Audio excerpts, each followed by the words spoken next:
За, өглөөний мэнд хүргэе. Цаг үеийн холбогдлолтой хоёр асуулт. За, энэ бодлогын бичиг баримттай хоёр асуулт байгаа. Бидний ингээд хөгжлийн бодлогоо ярьж байгаа хооронд Монгол улсын инфляцид гол нөлөө үзүүлдэг шатхууны үн нэг шөнө 200 төгрөгөөр нэмэгдчихлээ. Энэ үнийн нэмэгдэл бол бидний энэ төлөвлөгөө хамаг ямыг баллах гэдэг чинь. Инфляц дагаад усна. Ордоо ардаа асар их хортой үр дагавартай. Тэгэхээр энэ шатхууны үнийн нэмэгдэл ер нь үнэхээр дэлхийн зах зээл дээр унаад байна, буугаад байна гэдэг. Манайд яагаад нэмэгдээд байна вэ? Энэ үнэхээр ингэж нэммүү чон вороноор гэдэг шиг юм болов уу? Энийг нэг учрыг олж хэрвээ чон вороноор гэдэг юм бол хариуцлагын ахиухан хатуухан тооцдог гэдэг төр байхгүй бол ингээд энэ олон түмнийг бухимдуулаад, савлуулаад чараа хэцэрч гэнэ гэж би нэгдүгээрт энийг асуумаар байна. Хоёрдугаарт яг зүүн бүстэй холбоотой энэ нэг 50 км зам засна гэж үндсэндээ 3-4 жил боллоо. Энэ Дэлхийн банкны санхүүжилтээр явж байгаа энэ зам ер нь засагдах юм уу үгүй юм? Тэгээ тендерийн араас их хурлын гишүүд уцтаад яагаад нэгээд ингээд уцтаад ах нь бас ашиг сонирхлын зөрчил гаргачих гээд хэцүү юм. Тэгэхээр энэ дээр нэг тодорхой тайлбар хэлээч гэж ингэж хоёр асуулт нь цаг үеийн холбогдлолтой. За энэ бодлогын бичиг баримттай холбоотой асуудал дээр энэ хойд бүсэд баха нөгөө бүсийн зөвлөлийн хурал хийж явахдаа аялал жуулчлалын 4 улирлын бизнес зориул 6% хүүтэй зээл олгоно гэсэн. Энэ юу нь яг хизээ яаж олгох вэ? Манай зүүн бүс бол засгийн газрын үйл ажиллагааны хөтөлбөр дээр аялал жуулчлалын бүс болоод бүр зарлагдсан ийм том бүс байгаа. Тэгэхээр энд аялал жуулчлалын үйл ажиллагаа явуулдаг аж ахуйн нэгжүүд яаж олгох вэ? Би болгоомжлоод байгаа юм бид ингээд эхлээгүй байгаа юмыг зарлцдаг, бахан хүлээлт үүсгэждэг. За одоо ингээд авъя да гэхээр өнөөх нь олдож өгдөг нэг зовлон бас хаана л байгаад идэг учраас би энийг бүр зориуд тодруулж асууя гэж ингэж бас бодож байна. За дараагийн нэг юм бол сая Эрдэнэт гишүү асуулаа энэ зээлийн хүү. Энэ Монгол банкныханд ер нь энэ зээлийн хүү буулгах гэдэг тийм хүсэл эрмэлзэл зориг гэдэг ер нь яг байд юм уу? Энэ танхимд орж ирсэн цагаас хойш тэр хураамжийн асуудал ярьлаа ер нь авах ёстой зүйлээ л гэдэг. Зээлийн хүүгээ бууруулахгүй мөн гэхээр өөдөөс олон шалтгаан ярьдаг. Би бол юу хэлэх гээд байна уу гэвэл энэ Бачуугар гишүүний өргөн барьсан энэ батлагдсан энэ зээлийн мэдээллийн сангийн хууль бол энэ зээлийн хүүг тодорхой хэмжээнд буулгах эрх зүй орчныг улсын хурал бүрдүүлээд өгж байгаа гэж ингэж харж байгаа. Бачуугар гишүүн ч өөрөө энэ банкны тэргүүн дэд ерөнхийлөгчөөр ажиллаж исэн. Бодиттой боломж гэж байгаа байхгүй. Тэгэхээр Монгол банк энэ дээр ер нь яг ямар үйл ажиллагаа хийхээр төлөвлөж байгаа юм гэж би бүр Монгол банкнаас их хурлын дэд дарга энэ дээр бүр тодорхой хариулт авч өгөөрэй. Хоёрдугаар дараагийн нэг зүйл бол энэ нэг тэтгэврийн зээл би нэг анх ярьсан. Тэр цагаас хойш ахмадууд бол зайлвал бүр яах нь мэддэхтэй байж шít. Энэ дээр бүр нэг тодорхой хэлчихэж. Яагаад энэ тэтгэврийн зээлийг 70-30 байгаад 2 жил 3 жил байж болохгүй байгаа юм. Ямар учир шалтгаан байгаад байгаа юм.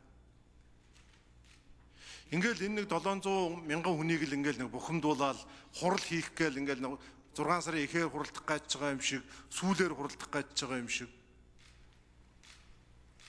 Нөгөө ухааны шигний зовлон мэдэхгүй гэдэг шиг тэнд энэ нэг зээлээр нь ажил амьдралаа зохицуулчих гэсэн ахмадууд өдөр болгон тэгээд телевиз хараа ширтээ сууж байгаа юм биш үү?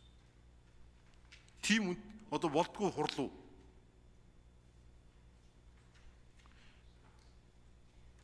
Энэ ахмадууд энэ 10 жилийн өмнөх тэтгэврийн зээлийн зарцуулалт хоёр чинь шал өөр болцсон байна шүү дээ. Цаг үеэ мэдрээд энэ ахмадуудад боломжийн нээгэл өгч болдгүй юм уу? Энэ дээр бүр хариултыг авъя. Хурлын хамгийн газар шур Монгол банкнаас хүмүүс байлгамаар юм байна. Монгол банкнаас хүн байна уу? Монгол банкнаас байхгүй байгаа. Засгийн газрын гол агентлаг сайд нар яамдын төрийн харийнаар голцоо байх шиг байна. За эхний асуултанд аж үйлдвэр эрдэс байлгийн сайд байхгүй нь ажлын хэсгээс хариулах. 3 номерын микрофон дээр.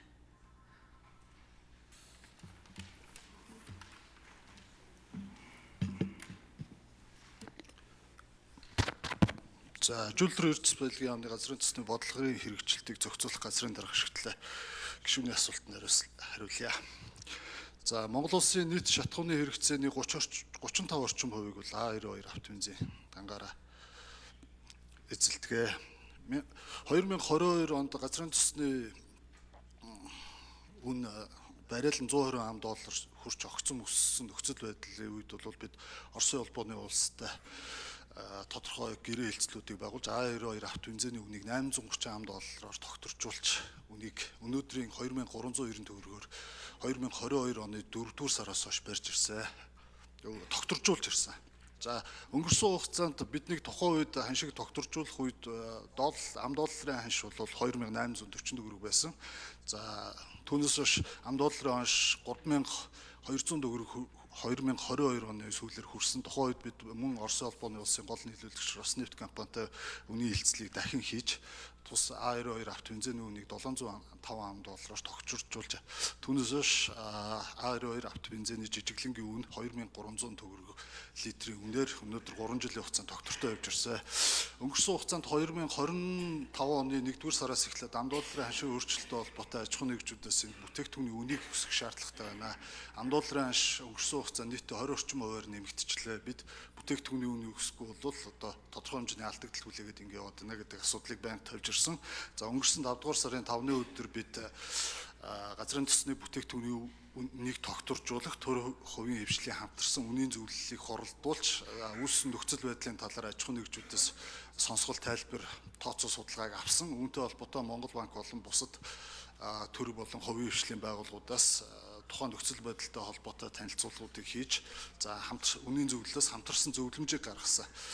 2025 оны 5-р сарда багтаж үнийн зөвлөлийг дахин хоролдуулъя. За үн нэмэгдэх асуудлыг тодорхой тооцоо судалгаа үндэслэлтэйгээр судалж иргэн танилцуулаад асуудлыг дахин хэлэлцэе гэж тохиролцоод хурлыг бол 2025 оны 5 сарын 25-наас 6 дугаар сарын 1-ний дотор хоролдуулъя гэдэг байдлаар харилцан тохиролцсон байсан боловч 5 дугаар сарын 23-ны өдөр тодорхой төрийн байгууллагад мэдэгдээгүйгээр үнийг нэмэгдүүлсэн асуудал гарч ирсэн. Тэгэхээр бид бол үүнтэй холбоотой монополийн эсрэг газар бол уг асуудлыг танилцуулж хамтарсан шалгалт хийхээр ажлын хэсэг гаргаад ажиллаж байна. Үн нэмсэн асуудлыг цаашид үндэслэлтэй эсэхүүд талаар тодорхой тооцоо судалгаа гаргана. Дэлхийн зах зээл дээр бол газрын тосны үн тодорхой хэмжээгээр буурсан. За эргээд Монгол улсад одоо 92-оос бусад дизелийн түвш болон 95, 98 зэрэг түвш шатхуун бол цаашид буух боломжтой. За нэмж хариулъя микрофон 3 номерыг. За 2025 он гарснаас хойш дизель түвшний үн тухайлбал 3900 төгрөгөөс буураад өнөөдөр зарим компаниуд 940 төгрөг болгоод бууруулсан байна. За өнгөрсөн 2 хоногийн хугацаанд бол 200 төгрөгөөр буурсан. За 92 авто бензиний хувьд бол тодорхой хэмжээний нөхцөл үн нэмэгдэх нөхцөл шаардлагууд байна гэсэн үндслийг бид бол тодорхой ажлын хэсэг гаргаад тооцоо судалгааг нь үндэслэж үзээд эргэж үнийн зөвлөлөөр ярилцахаар бас ажиллаж байна. Удахгүй мэдээллийг та бүхэнд бас хүргүүлье.